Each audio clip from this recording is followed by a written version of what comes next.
Je m'appelle Lucas Martinez et depuis 15 ans, je consacre ma vie à ce que la plupart des gens considèrent comme de la folie, l'ascension des montagnes les plus dangereuses du monde. Non pas pour la gloire, ni pour l'argent, mais parce que, dans ces instants où l'on est suspendu à une paroi rocheuse à des milliers de mètres de hauteur, avec pour seul rempart ses mains et sa volonté contre le vide, on découvre quelque chose que le monde civilisé ne peut offrir, la vérité absolue sur qui l'on est vraiment. Ce matin de mars, alors que je vérifiais mon équipement pour la 5e fois dans le petit refuge de montagne, je savais que j'étais confronté à quelque chose de différent.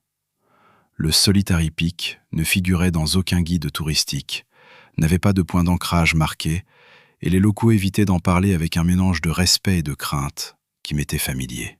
C'était exactement le genre de défi que je recherchais. La vieille dame qui tenait le refuge me regardait ranger mes crampons avec une expression indéchiffrable. « Êtes-vous sûr de vouloir y aller, monsieur ?» me demanda-t-elle en espagnol, avec son accent local hésitant. « Les tempêtes arrivent sans prévenir, et elles disent beaucoup de choses. » Je lui ai souri en ajustant les bretelles de mon sac à dos. À 32 ans, j'avais entendu toutes sortes de mises en garde et de superstitions sur la montagne. Chaque sommet avait ses légendes, ses esprits gardiens, ses malédictions ancestrales. Cela faisait partie du folklore qui rendait ces lieux si particuliers. Mais rien ne m'avait jamais arrêté. J'ai déjà gravi des sommets dans l'Himalaya pendant des tempêtes qui ont duré 3 jours. Ai-je répondu en lui montrant mon équipement de communication par satellite. Je n'aurais aucun problème. Ce que je ne lui ai pas dit, c'est que cette expédition avait un but plus profond. Il y a 3 mois, ma jeune sœur avait perdu son combat contre le cancer. Durant ces derniers jours, elle m'avait fait promettre de ne jamais laisser la peur m'empêcher de vivre pleinement. « Va gravir cette montagne que tu as toujours rêvé de conquérir », m'avait-elle dit avec un sourire faible mais déterminé. Celle que personne d'autre n'ose entreprendre. Le Solitary Peak était cette montagne. La première partie de l'ascension s'est déroulée comme prévu.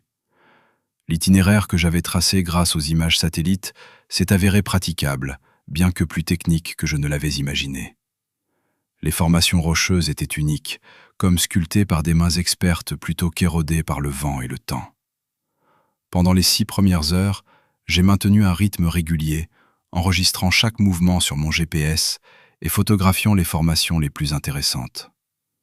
Le silence était absolu, seulement troublé par le bruit de mes outils pénétrant la roche et ma respiration contrôlée. Vers midi, j'ai remarqué le premier changement de temps. Les nuages épars du matin ont commencé à s'amonceler à une vitesse qui a défié toutes mes prévisions météorologiques. En quelques minutes, le ciel bleu s'est transformé en une masse grise menaçante. « Merde !» ai-je murmuré en consultant mon altimètre.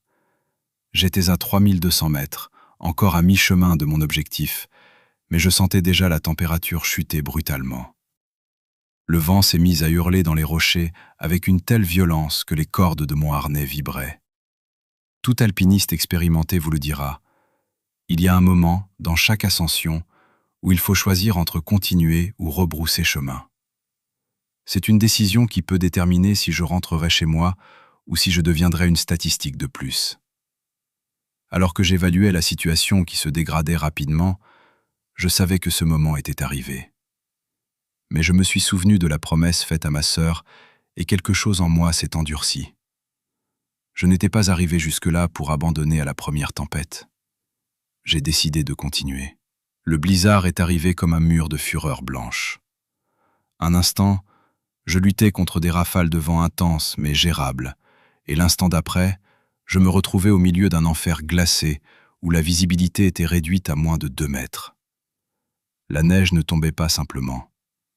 Elle me frappait avec la force de projectiles, pénétrant chaque ouverture de mes vêtements techniques et trouvant des moyens impossibles de se glisser sous mes lunettes de protection.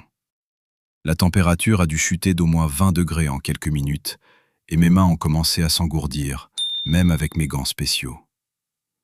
Je savais que je devais trouver un abri, mais au milieu de la tempête, toutes les directions se ressemblaient. Les formations rocheuses qui me servaient de point de repère disparaissaient dans l'immensité blanche omniprésente. Mon GPS a commencé à dysfonctionner, probablement à cause des interférences électromagnétiques de la tempête. C'est alors que j'ai commis l'erreur qui a failli me coûter la vie. En cherchant un abri rocheux, j'ai avancé trop vite sur une surface qui paraissait solide.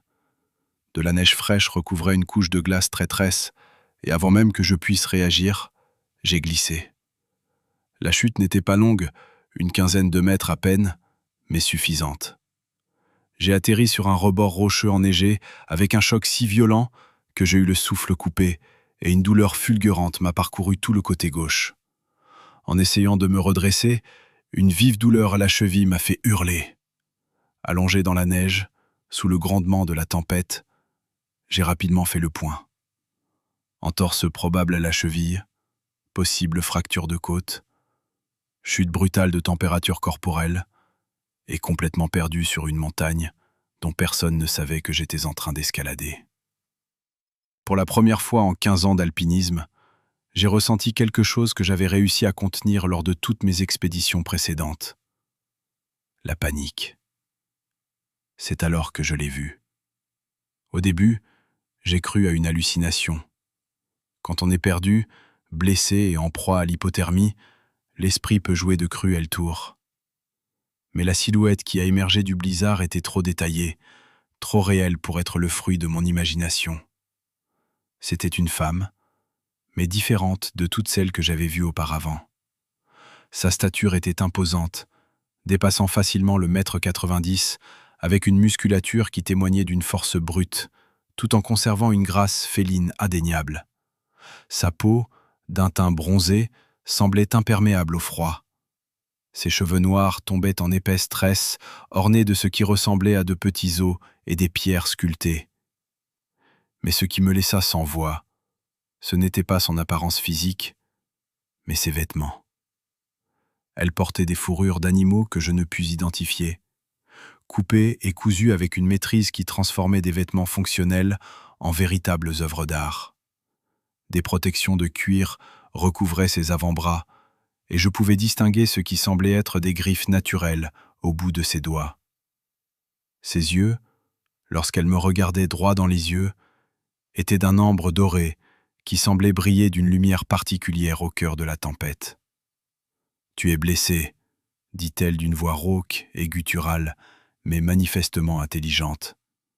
Ce n'était pas une question. J'essayais de répondre, mais seul un gémissement étouffé sortit de ma gorge. Le froid commençait à altérer ma capacité à parler clairement. Elle s'approcha avec des mouvements fluides, insensible à l'épaisse couche de neige et à l'irrégularité du terrain. « Je ne te déplacerai pas tant que la tempête ne sera pas passée, » poursuivit-elle en examinant ma position d'un œil expert. « Mais tu ne peux pas rester ici. Tu vas geler. » Sans attendre mon autorisation, elle se mit à dégager la neige autour de l'endroit où j'étais tombé, avec une efficacité qui témoignait d'une grande expérience. En quelques minutes, elle avait improvisé un abri, se protégeant du vent le plus violent de son propre corps. « Qui êtes-vous » parvins-je à demander entre mes dents qui claquaient. Elle me fixa longuement avant de répondre. « Je m'appelle Loa, et tu es le premier être humain que je vois sur cette montagne depuis plus de 5 ans. » Ce qui suivit démentit tout ce que je croyais savoir sur la survie en montagne. Loa ne se contentait pas de connaître le terrain, elle semblait en faire partie intégrante. Elle connaissait chaque grotte, chaque corniche, chaque passage protégé comme si elle avait grandi sur ces rochers. Elle m'aida à rejoindre une caverne que je n'aurais jamais trouvée seule. Cachée derrière ce qui semblait n'être qu'une simple formation rocheuse, la maison était étonnamment spacieuse et surtout parfaitement protégée du vent. Des traces d'occupation antérieure étaient visibles, un foyer bien entretenu, des fourrures disposées en guise de lit et ce qui paraissait être des outils primitifs mais efficaces. « Vous habitez ici ?» demandai-je tandis qu'elle examinait ma cheville avec des mains étonnamment douces pour son apparence farouche. « Je vis dans ces montagnes, » répondit-elle sans lever les yeux. « C'est l'une de mes maisons. » Pendant qu'elle s'affairait, je pus l'observer de plus près. Ses gestes étaient d'une précision qui témoignait d'années de pratique. Mais il y avait autre chose. La façon dont ses doigts se déplaçaient en examinant ma blessure, La manière dont son regard évaluait mon état général, même sa respiration, tout avait quelque chose d'inhumain. Luxation, pas fracture, annonça-t-elle finalement. Douloureux, mais pas permanent. Sans prévenir, elle manipula ma cheville d'un geste rapide et sûr. La douleur fut intense, mais brève, suivie d'un soulagement immédiat. « Comment saviez-vous faire ça ?» demandai-je, impressionné par sa technique.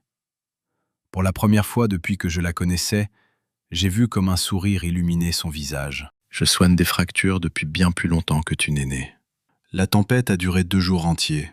Pendant ce temps, Loa s'est révélée être non seulement une secouriste compétente, mais aussi une compagnie étonnamment fascinante. Une fois la douleur à ma cheville supportable, nous avons commencé à vraiment parler. « Pourquoi es-tu venu ici ?» me demanda-t-elle le premier soir, tout en alimentant le feu avec le bois qu'elle avait stocké dans la grotte. Cette montagne ne figure sur aucune carte touristique. Il n'y a pas de racines établies. Que cherchais-tu ? Je lui parlais de ma sœur, de la promesse que je lui avais faite, de mon besoin de trouver quelque chose qui m'appartienne entièrement dans un monde qui me paraissait de plus en plus petit et prévisible. Elle écouta sans m'interrompre, ses yeux dorés reflétant les flammes. « Je comprends ce besoin de solitude, » dit-elle finalement. « Mais je comprends aussi le prix à payer. Que veux-tu dire ?» Loa resta silencieuse un instant, fixant les flammes. Lorsqu'elle reprit la parole, sa voix était empreinte d'une gravité nouvelle. « As-tu déjà été seule ? Vraiment seule, pas seulement sans compagnie, mais la dernière de ton espèce. » La question me laissa perplexe. « Je ne comprends pas. »« Je suis la dernière, » dit-elle simplement. « La dernière de mon peuple. Je suis seule dans ces montagnes, depuis plus longtemps qu'aucun être conscient ne devrait l'être. » Ce que Loa me révéla au cours des heures suivantes bouleversa ma vision du monde. Son peuple, qu'elle appelait les Kalines, habitait ces montagnes depuis des millénaires. Ils n'étaient pas entièrement humains, mais pas des animaux non plus. Ils étaient quelque chose entre les deux, quelque chose que la science moderne ne pouvait classer. Nous étions des chasseurs, les gardiens de ces hautes terres, expliqua-t-elle en traçant des motifs dans la terre avec une de ses griffes. Nous vivions en harmonie avec les montagnes, ne prenant que ce dont nous avions besoin, préservant l'équilibre. Qu'est-il arrivé aux autres ? Son expression se durcit. La maladie. Un fléau apporté par les premiers explorateurs humains il y a plus d'1 siècle. Nous n'avions aucune défense contre leur maladie. Un à un, ma famille, ma tribu, tout mon peuple sont morts. Le poids de sa solitude commença à me toucher profondément. J'imaginais ce que ce serait de perdre non seulement sa famille, mais toute son espèce, d'être la dernière dépositaire d'une culture complète, d'un mode de vie qui disparaîtrait avec elle. « Pourquoi me dites-vous cela ?» demandai-je. « Si vous êtes vraiment la dernière, ne devriez-vous pas garder le secret ?» Loa me regarda droit dans les yeux, et pour la première fois, je vis de la vulnérabilité dans ses yeux dorés. Parce qu'en 50 ans de solitude, vous êtes la première personne qui me rappelle ce que signifie avoir une vraie conversation avec quelqu'un d'autre que moi-même.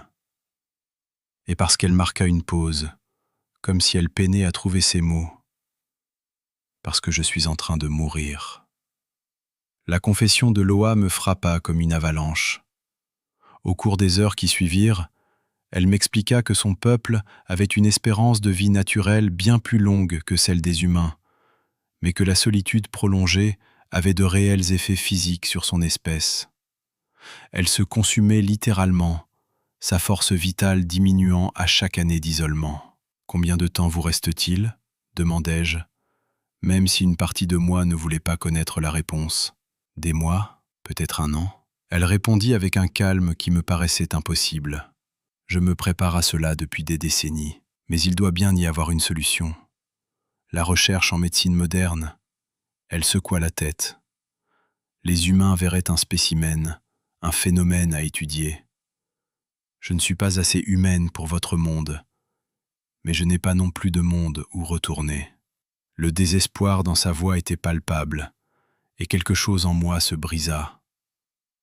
Voilà cette créature magnifique et intelligente, unique au monde, qui s'éteignait dans la solitude de ces montagnes. Alors viens avec moi, dis-je impulsivement au monde extérieur. Tu n'es pas obligé de rester seul. Loa me regarda avec une expression mêlant surprise, espoir et tristesse. Et après, que deviendrai-je?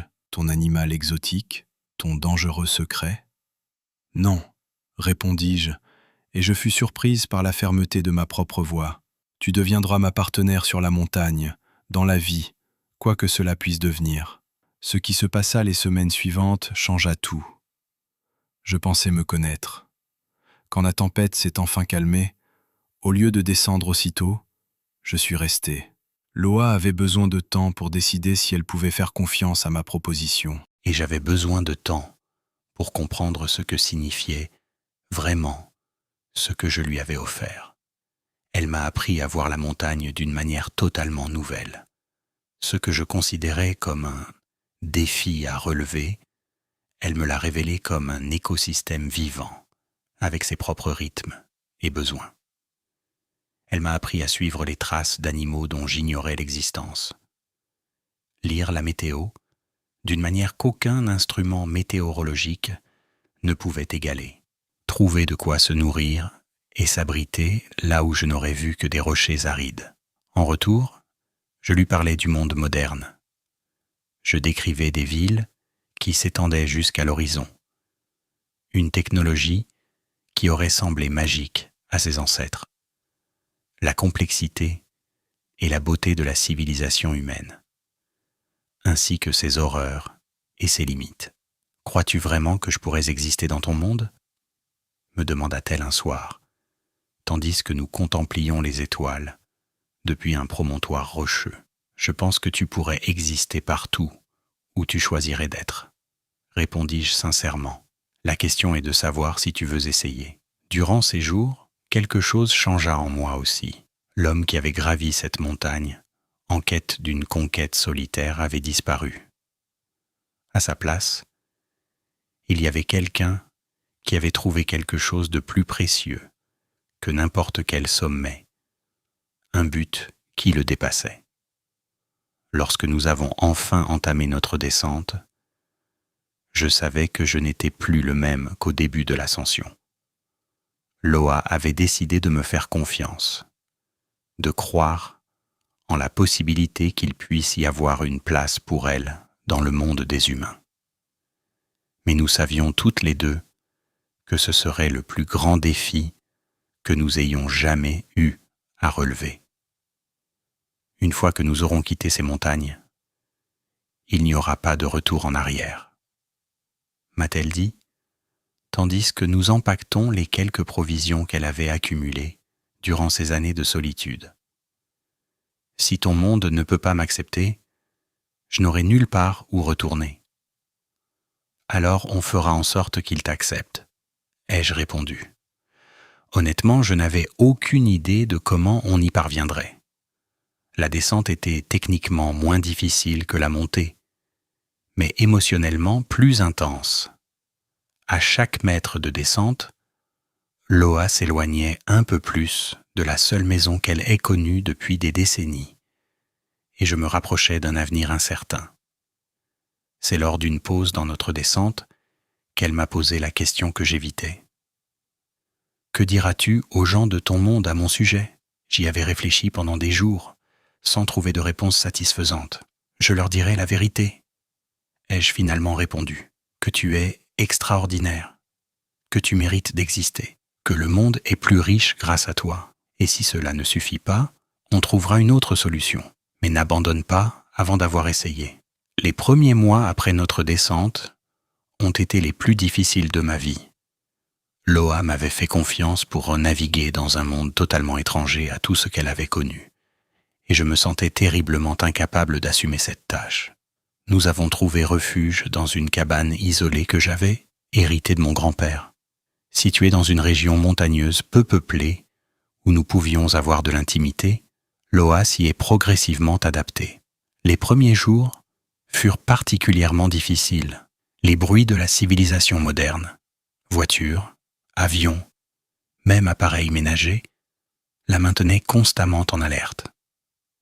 Son instinct de chasseuse interprétait chaque bruit inconnu comme une menace potentielle. Mais peu à peu, elle commença à s'adapter. Son intelligence naturelle lui permit de comprendre rapidement des concepts comme l'électricité, la communication par Internet et les complexités de la société moderne. Ce qui la fascinait le plus était la diversité du savoir humain. Elle passait des heures à explorer des encyclopédies en ligne, absorbant des informations sur l'histoire, les sciences, l'art et les cultures du monde entier. « Votre espèce est si jeune », me dit-elle un soir, après avoir passé la journée à lire sur l'évolution humaine. Mais ils ont accompli tant de choses en si peu de temps. Nous avons vécu en harmonie avec la nature pendant des millénaires, mais nous n'avons jamais rien créé de tel. Elle désigna l'ordinateur, où elle étudiait des photographies d'art de la Renaissance. « Différents types de réalisations, répondis-je.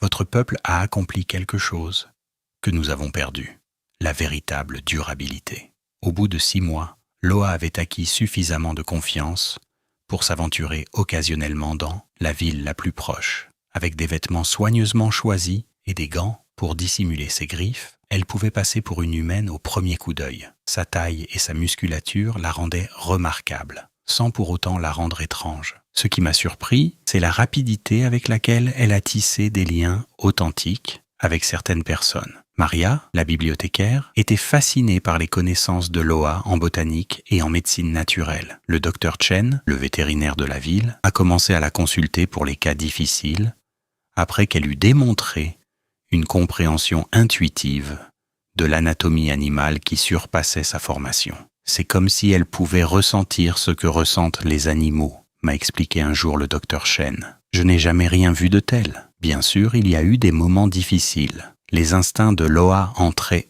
parfois en conflit avec les normes sociales. Un jour, un homme ivre s'en prit à Maria dans la bibliothèque. Loa réagit avec une rapidité et une force telle que l'homme s'écroula inconscient sur le sol avant même que je puisse cligner des yeux. Il nous fallut inventer une histoire rocambolesque, mêlant arts martiaux et réflexes d'alpiniste, pour expliquer l'incident. Dans ma culture, m'expliqua-t-elle ce soir-là, protéger les membres vulnérables de la communauté est instinctif. Je ne peux pas simplement désactiver ça. Je ne veux pas que tu le fasses. La rassurai-je. Nous devons juste trouver des moyens de canaliser ces instincts sans effrayer les gens. C'est Loa qui proposa l'idée qui allait tout changer. Après un an passé dans notre refuge de montagne, elle commençait à s'agiter. Son tempérament actif avait besoin de plus de stimulation que notre vie tranquille ne pouvait lui en offrir. « Je veux enseigner », annonça-t-elle un matin au petit déjeuner. « Il y a tant de connaissances de mon peuple qui disparaîtront avec moi, mais certaines parties pourraient aider les gens dès maintenant. » L'idée était géniale. Loa possédait des connaissances en matière de survie, de médecine naturelle, de conservation et de coexistence durable avec l'environnement qui pourraient être extrêmement bénéfiques à la société moderne. Et l'enseignement lui donnerait le but qu'elle recherchait. Nous avons commencé modestement. Loa proposait des stages de survie en montagne aux alpinistes locaux. Sa réputation a rapidement grandi. Ses connaissances étaient si approfondies et pratiques que nous avons vite eu une liste d'attente de plusieurs mois. Des explorateurs professionnels, des guides de montagne et même des équipes de secours ont commencé à solliciter sa formation. Je n'avais jamais vu personne lire la météo comme elle, m'a confié Jake, un guide expérimenté après un stage de week-end. C'est comme si la montagne lui parlait directement. Ce qui m'a le plus enthousiasmé, c'est de voir Loa s'épanouir dans ce nouveau rôle. L'énergie qu'elle avait perdue pendant ces années de solitude a commencé à revenir. Chaque élève qu'elle formait, chaque vie qu'elle sauvait potentiellement, grâce à ses connaissances, lui redonnait un sens à sa vie. À mesure que la réputation de Loa grandissait, nous avons commencé à attirer une communauté unique. Des personnes qui avaient le sentiment de ne pas trouver leur place dans le monde moderne ont trouvé dans nos cours quelque chose qui leur était propre, des personnes qui manquaient à leur vie, des vétérans qui peinaient à se réinsérer dans la vie civile, des personnes autistes qui avaient trouvé la paix dans la nature, des personnes qui avaient perdu le contact avec quelque chose de plus grand qu'elles-mêmes. Loa avait un don particulier pour percevoir les besoins de chacun. Avec certains, elle était patiente et douce. Avec d'autres, elle était exigeante et stimulante. Mais elle semblait toujours savoir exactement comment faire ressortir le meilleur de chacun. C'est comme si elle pouvait lire dans leurs âmes, observait Sarah, une de nos élèves régulières, arrivée après une dépression. Elle voit qui vous êtes vraiment, pas qui vous prétendez être. Peu à peu, ce groupe hétéroclite a commencé à former une sorte de grande famille. Nous nous réunissions régulièrement, non seulement pour les entraînements, mais aussi pour des repas communautaires, des fêtes et un soutien mutuel dans les moments difficiles. Loa avait trouvé non seulement un but, mais aussi une nouvelle famille. Après 2 ans, Loa a pris une décision qui m'a complètement surprise. « Je veux leur dire la vérité », a-t-elle annoncé lors d'une de nos réunions communautaires. À tous, sur qui je suis vraiment. J'étais terrifié. Nous avions construit quelque chose de magnifique, mais c'était fragile. La révélation que Loa n'était pas entièrement humaine pouvait anéantir tout ce que nous avions accompli. « Tu en es sûr ?» demandai-je. « Une fois que tu l'auras dit, tu ne pourras plus revenir en arrière. Ils m'ont confié leur vie, » répondit-elle. « Ils méritent de savoir à qui ils font vraiment confiance. » La nuit où Loa révéla sa véritable nature à notre groupe fut l'une des plus tendues de ma vie. Elle commença par raconter l'histoire de son peuple, la solitude qu'elle avait endurée, comment elle m'avait trouvé sur la montagne. Puis, lentement, elle retira les gants qu'elle portait toujours, dévoilant ses griffes naturelles. Le silence qui suivit fut assourdissant. Ce fut Sarah qui prit la parole la première. « Ça explique beaucoup de choses », dit-elle avec un sourire tremblant. « J'ai toujours su que tu étais spécial. » Un à un, les autres membres de notre groupe exprimèrent leur acceptation, non pas par de grands discours ou des déclarations dramatiques, mais par la simple continuité de leur confiance et de leur affection. Certains posèrent des questions, d'autres se contentaient d'acquiescer, comme s'ils comprenaient enfin quelque chose qui les troublait inconsciemment. « Est-ce que ça change quelque chose ?» demanda Jake. « Ça explique seulement pourquoi tu es si doué dans ce que tu fais », répondit Maria. 5 ans après notre première rencontre sur cette montagne, j'écris ces lignes depuis la cabane où Loa et moi avons bâti notre nouvelle vie. Dehors, j'entends les voix de nos plus récents élèves qui s'exercent aux techniques de survie sous la tutelle de Loa. Elle n'est plus en train de mourir. Le sens qu'elle a trouvé, la communauté que nous avons créée, les vies qu'elle a influencées, tout cela lui a rendu la vitalité qu'elle avait perdue durant ces années de solitude. Elle n'est pas complètement guérie. Je doute qu'elle se remette un jour totalement du traumatisme de la disparition de toute son espèce. Mais elle ne s'éteint plus. Quant à moi, je comprends enfin ce que ma sœur voulait que je trouve dans ces montagnes. Ce n'était pas un sommet à conquérir, ni un défi personnel à relever. C'était la conviction que les plus belles aventures, celles qui transforment véritablement une vie, ne sont pas celles qu'on entreprend seul. Parfois, je me demande ce qui se serait passé si je n'avais pas décidé de tenter cette ascension, si je m'étais laissé dissuader par les avertissements de la vieille femme à l'auberge, si j'avais choisi une montagne plus sûre et plus familière. Mais ensuite, je regarde Loa enseigner à un nouveau groupe d'étudiants. Je vois la lumière dans ses yeux dorés lorsqu'elle partage le savoir de son peuple. Et je sais que certaines rencontres sont écrites. La montagne m'a mené à elle, mais c'est notre choix commun de construire ensemble quelque chose de nouveau. Et dans un monde qui semble souvent divisé entre le sauvage et le civilisé, entre l'ancien et le moderne, entre l'humain et l'autre, nous avons réussi à créer un espace où toutes ces différences peuvent coexister.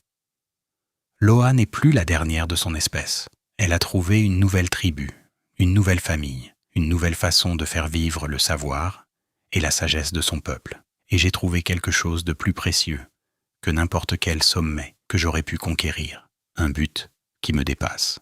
Chaque soir, quand le feu s'éteint et que les étoiles apparaissent au-dessus de nos montagnes, Loa et moi partons arpenter les sentiers que nous connaissons désormais si bien. Elle me montre les constellations que son peuple observe depuis des millénaires, et je lui parle de nos projets pour développer nos programmes, toucher davantage de vie, bâtir des ponts entre des mondes qui semblaient inconciliables. À ces moments-là, je sens que ma sœur serait fière, non seulement d'avoir trouvé ma montagne, mais aussi d'avoir découvert que le véritable défi n'était pas d'atteindre le sommet, mais d'apprendre à vivre pleinement dans la vallée. Et chaque matin, quand je vois Loa se réveiller avec une énergie renouvelée pour affronter une nouvelle journée d'enseignement, de construction communautaire, de perpétuation de l'héritage de son peuple, je sais que nous avons toutes les deux trouvé exactement ce que nous cherchions dans cette tempête, il y a 5 ans. Non seulement la survie, mais une raison de continuer à vivre. La dernière de son espèce n'est plus seule, et l'alpiniste solitaire a enfin compris que les plus belles aventures sont celles qu'on partage, celles qu'on